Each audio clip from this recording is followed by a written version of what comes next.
I still remember the way my mother's voice trembled that night, the way my sister looked at me, her eyes pleading, desperate. I told them no. I told them this was insane, but they wouldn't stop. They wouldn't let it go. And then I gave in. If I had just walked away, if I had just left the room, none of this would have happened. But I didn't. And now I have to live with what I did. They say some moments haunt you forever. Some decisions change everything, and no matter how much time passes, you can never go back. It's been 3 years since that night. 3 years since I crossed a line I never thought I'd cross. I had always seen myself as a good person, someone with morals, self-control, someone who knew the difference between right and wrong. But I've learned something about life. When you're pushed to a breaking point, when loneliness digs into your skin so deep you can barely breathe, when the people closest to you look you in the eye and beg you to give them what they want, sometimes the lines blur. Sometimes you don't recognize yourself until it's too late. Before I share my story, don't forget to subscribe to Vivid Tales9 now for more true, mind-blowing confessions. And tell me in the comments, have you ever faced a temptation so strong, so impossible to resist that it changed everything?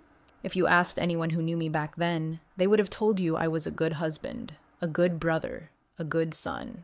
They would have said I was reliable, responsible, the kind of man who puts family first. And I did. I always did.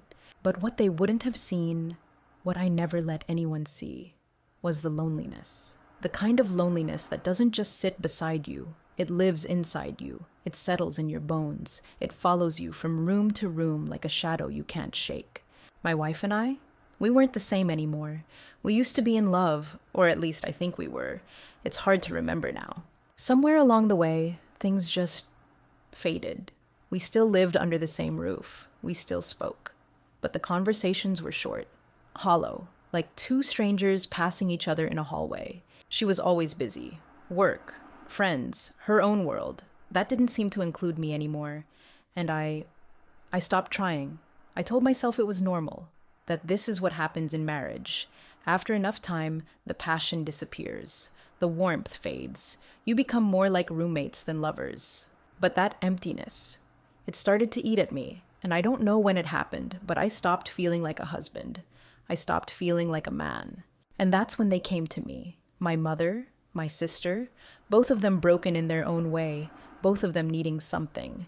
And for the first time in a long time, someone needed me. My mother was always a strong woman. She raised us on her own for most of our childhood. My father left when we were young, ran off with someone younger, someone new. And maybe that's where it started. That fear of being abandoned, that need to hold on to something, anything that made her feel secure. She never showed weakness, not to the world, but I saw it. The way her hands trembled sometimes when she thought no one was watching. The way she held on to people too tightly, afraid they'd slip away, just like my father did. And then there was my sister, the golden child, the one who was supposed to get it right, the one who was supposed to have the perfect life. The perfect marriage. But life doesn't always work out the way we think it will. Her husband? He was worse than mine. Cold, controlling, the kind of man who made you feel like a prisoner in your own home. She used to call me late at night, whispering so he wouldn't hear, telling me she felt trapped, that she felt like she was disappearing. I should have seen it then. I should have realized what she was looking for, what they were both looking for. It was supposed to be just a family trip, a weekend away, a cabin in the woods, quiet, secluded, just the three of us. My wife had an excuse, she always did. Work. A last-minute meeting, a reason to stay behind. And for the first time in a long time, I was alone with them, just the three of us. It felt normal at first. We laughed, cooked together, drank wine by the fireplace. But there was something in the air, something I couldn't name. The way my mother looked at me when she thought I wasn't paying attention. The way my sister touched my arm, just a little too long. The way the wine loosened our tongues, made us say things we never would have said otherwise. Looking back, maybe I should have noticed the way my mother's voice trembled when she spoke, the way my sister's eyes lingered on me just a second too long, the way the silence stretched between us, heavy, charged, waiting for something to break it. Maybe I should have seen it then. Maybe I should have stopped it before it started, but I didn't. And by the time I realized what was happening, it was already too late. There are moments in life where you stand at a crossroads, moments where you know, deep in your gut, that if you take one more step, you can never go back. I had that moment. That split second where I could have made a different choice, I could have walked away, but I didn't. And that night, everything changed. It started with the wine. That's what I tell myself anyway. Maybe if we hadn't had that second bottle, maybe if we'd stopped at just one, things wouldn't have spiraled the way they did. But we didn't stop. We kept pouring, kept drinking, and little by little, the air around us changed. It was supposed to be a celebration, a toast to family, to being together.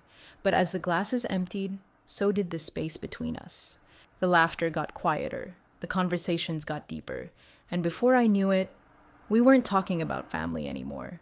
I remember my mother sitting across from me, the firelight catching the glass in her hand, her fingers wrapped around the stem so tightly I thought it might shatter.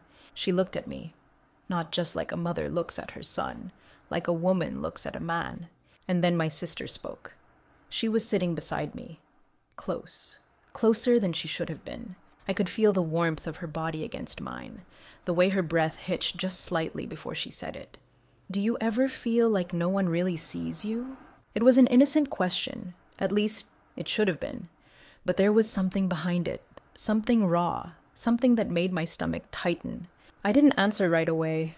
I don't know if I even could. Because the truth was, she was right. I did feel invisible. I had for years. My mother placed her glass down carefully, fingers tracing the rim. Her voice was softer when she spoke next, but there was an urgency beneath it. You give and give, but what do you get in return? I swallowed hard, my throat suddenly dry. I didn't want to have this conversation, not with them, not here, but it was too late. The words were already in the air, floating between us, settling into the spaces we had spent our whole lives pretending didn't exist. At some point, my sister's hand found mine. I don't know how it happened. Maybe it was the wine. Maybe it was the way the room felt smaller, like the walls were closing in. Or maybe it was just inevitable. Her fingers curled around mine, soft, warm, and I didn't pull away. I should have pulled away. I should have stood up. I should have walked out of that room and never looked back. But I didn't. And then my mother said something that made my blood turn cold. You don't have to be alone anymore. She wasn't looking at me when she said it. She was looking at her, at my sister, and my sister was looking at me. There was no mistaking what they meant. No mistaking what they were asking. My heart pounded so hard I could hear it in my ears. My hands were trembling, my mind screaming at me to stop this before it went any further. But then my sister whispered, soft. So soft I almost didn't hear it. We just want to feel loved. Is that so wrong? And just like that, everything inside me shattered. I told myself I'd never cross the line. But then they said something that shattered my resolve. And that's when I knew. There was no turning back. I barely slept that night. I lay in bed, staring at the ceiling, listening to the wind press against the cabin walls, listening to my own heartbeat pounding in my ears. I told myself it was just the alcohol, that we had all had too much to drink, that the words spoken at the table weren't real. But I knew that was a lie, because when I closed my eyes, all I could see was the way my sister looked at me, the way my mother's voice wrapped around me like a whisper I couldn't shake. We just want to feel loved. Is that so wrong? I repeated it over and over in my mind, trying to convince myself that I had misunderstood, that they hadn't meant what I thought they had meant. But deep down, I knew. I had always known. I wasn't a bad person. I needed to believe that. But that night, lying in the dark, feeling the walls of the cabin closing in around me, I felt something inside me start to crack. I tried to push it away, tried to remind myself who I was, tried to hear my wife's voice in my head, though it had been so long since I had heard it with warmth. But all I could hear was my sister's whisper. All I could see was the way my mother looked at me, like I was the answer to something she had been searching for her whole life. And for the first time in years, I felt needed. I felt wanted. And the worst part? I liked it. The next morning, I told myself I would act normal, that I would shake off the night before and pretend it never happened. But when I walked into the kitchen, my sister was already there. She didn't say anything at first, just stood by the counter, her hands wrapped around a cup of coffee, staring at me like she was waiting for something. I could feel it in the air, something unspoken, stretching between us. I opened my mouth to say something, anything, but then she smiled, and for some reason, my stomach twisted, not in fear, not in disgust, but in something else entirely. Something I didn't want to name. That day, we talked more than we had in years, about things we never should have talked about. Regrets, what ifs, the feeling of waking up next to someone who didn't see you anymore. She told me how trapped she felt. I told her I felt the same. And when our mother walked in, she didn't interrupt. She just sat down with us. And the three of us sat there, in that cabin, in that silence. All of us knowing what was happening, all of us pretending we didn't. It started small. A hand on my shoulder that lingered too long, a laugh that felt too familiar, an embrace that wasn't just an embrace. It was my mother brushing a piece of hair from my forehead, her fingers lingering against my skin. It was my sister resting her head against my shoulder, sighing like she had been waiting for this moment her entire life. I should have pulled away, but I didn't. I told myself nothing had happened, that I had done nothing wrong. But that night, I didn't sleep. I lay awake, staring at the wooden beams above my bed, replaying every touch, every look, every word spoken in whispers. And the worst part? I wasn't just afraid of what I had done. I was afraid of what I wanted to do. Because for the first time in a long time, I didn't feel alone. And that scared me more than anything. I knew it was wrong. But the way they looked at me, the way they begged, how could I say no? And then, that night, everything spiraled out of control. That night, something shifted. I could feel it in the air, thick and suffocating, pressing down on all of us. No one spoke about what was happening. No one dared to put words to it. But the silence was saying everything. We were walking on a razor's edge, all of us pretending we weren't looking down at the fall beneath us. But deep down, I think we all knew.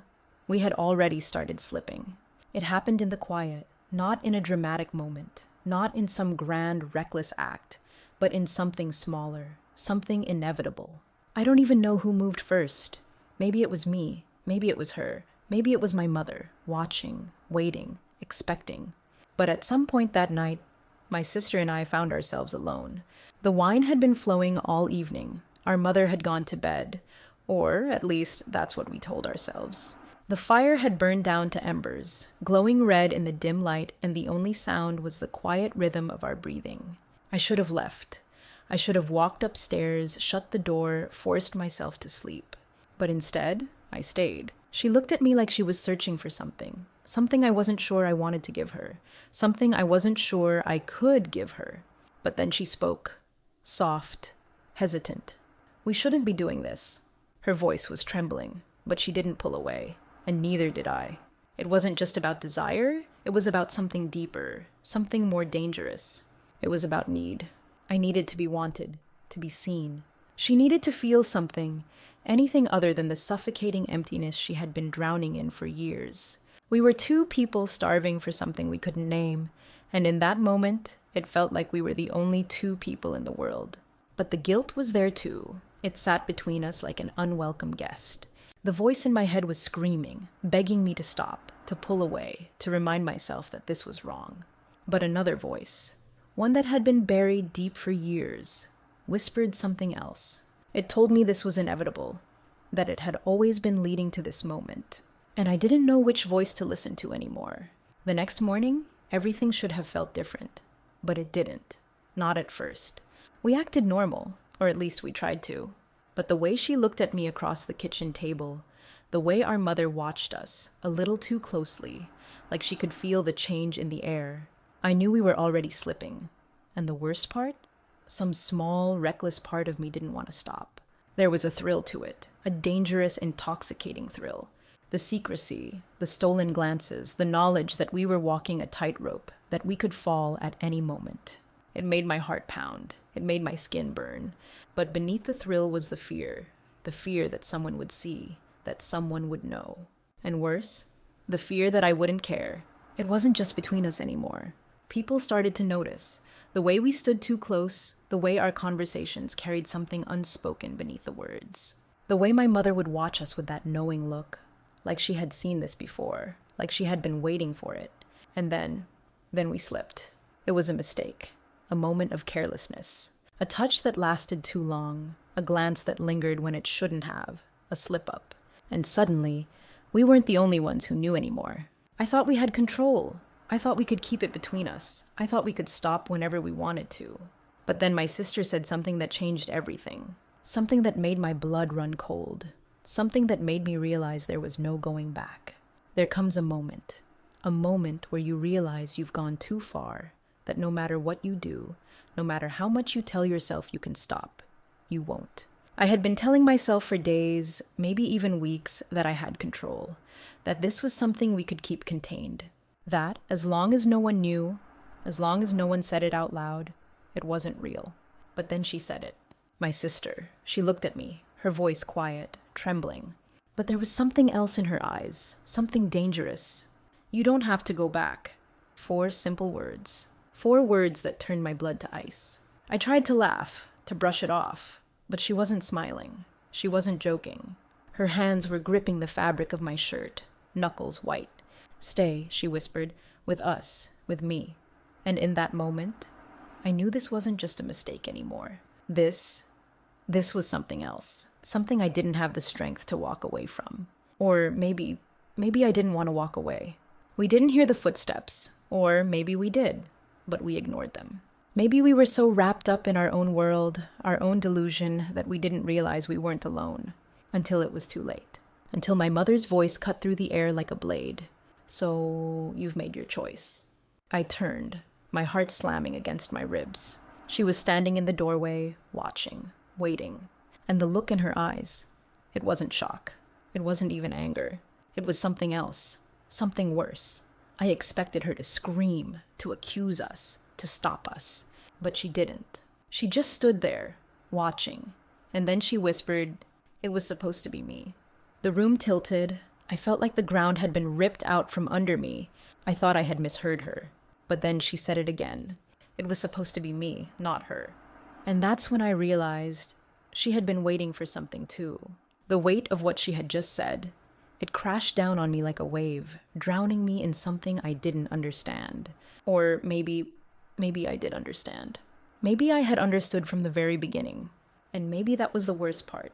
Because when she stepped forward, when she reached out, when her fingers trembled against my face, I didn't pull away. I should have. I should have run. I should have burned that cabin to the ground before I let this happen. But I didn't. And that night, everything fell apart. I had done something unforgivable. I knew it. I could feel it. In the way the air had changed, in the way my sister wouldn't meet my eyes, in the way my mother stood there, silent, watching, like she had won. I should have felt regret.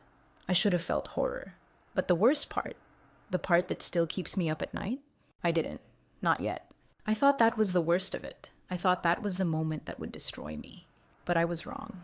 Because the real nightmare was just beginning. I thought I could handle it. I thought we could keep it between us. That if we just acted normal, if we just carried on like nothing had happened, it would fade, disappear. But secrets like this don't disappear. They fester, they grow. And no matter how hard you try to bury them, they always find a way to the surface. The next morning, everything felt off. The air in the cabin was different, thicker, heavier, like the walls had soaked up what we had done. And now they were pressing it back onto us. We didn't speak about it, not directly, but I could feel it. In the way my sister wouldn't meet my eyes, in the way my mother hovered a little too close, watching, always watching. I told myself it was just in my head, that I was imagining it. But then, the mistakes started happening. Little things at first, the way my sister's hand brushed against mine at the breakfast table, and lingered for just a second too long. The way my mother spoke to me in a tone that was different now, something almost possessive. The way I flinched when my wife called me, as if she could somehow hear the guilt in my silence. I told myself no one noticed, that no one could possibly put the pieces together. But then, the first crack appeared. It happened over dinner, a simple conversation, my mother, my sister, and I sitting at the table. And my mother, calm, casual, looked between the two of us and said, "You two have been awfully close lately." The room went still. My sister's fork clattered against her plate. My pulse pounded in my ears. I forced a laugh, force myself to say something, anything, to make it sound like a joke. But my sister, she said nothing. And my mother just smiled, like she knew. That was the moment I knew. Knew this wasn't something we could just forget, because we weren't just keeping a secret. We were living it. And it was only a matter of time before it destroyed everything else. My wife noticed first. She couldn't put her finger on it, but she felt it. The way I was distracted, the way I hesitated before answering her, the way my phone sat in my hand just a little too long before I replied to a message I shouldn't have been getting in the first place. One night, she asked me outright, "Is there someone else?" And for a second, a brief, terrible second, I almost told her, not because I wanted to confess, but because I wanted out. My mother, though, she wasn't afraid. She didn't act like someone who had something to lose. If anything, she acted like she had won. She watched me carefully, every word, every movement, like she was waiting, like she was testing me. And then, one night, she said something I still hear in my head, over and over again. She leaned in close, her voice barely a whisper. "You're one of us now. There's no going back." And the terrifying thing? A part of me believed her. I wasn't myself anymore. I had become something else, something I didn't recognize. The guilt should have been crushing. It should have broken me. But it didn't. Because at the heart of it, buried beneath the shame, I didn't want to stop. And I think they knew it. I think that's why they never asked me to. I thought we had control. I thought we could keep this contained. I thought we were careful. But then, someone found out. How did it come to this? I ask myself that question every day. How did I become this person? How did I let it get this far? I used to think I was good, that I had principles, morals, that I knew the difference between right and wrong. But now I don't know what I am anymore. There are nights I wake up gasping for air, drowning in regret. I see my wife's face in my dreams, the way she looked at me before she knew, before suspicion started creeping into her eyes, like a slow, deadly poison. I see my sister's hands trembling as she reached for me, as if I was the only thing in the world that could save her. I see my mother smile, knowing, satisfied, like she had seen all of this coming before I ever did. And worst of all, I miss it. I still dream about them. I still wake up, craving what we had. Was it worth it? I've asked myself that question 1,000 times, and I wish I could say no. I wish I could tell you that I would take it all back, if I had the chance. That if I could go back to that first night in the cabin, if I could undo every whispered word, every stolen glance, every moment we let the lines blur, I would. But the truth is, I don't know.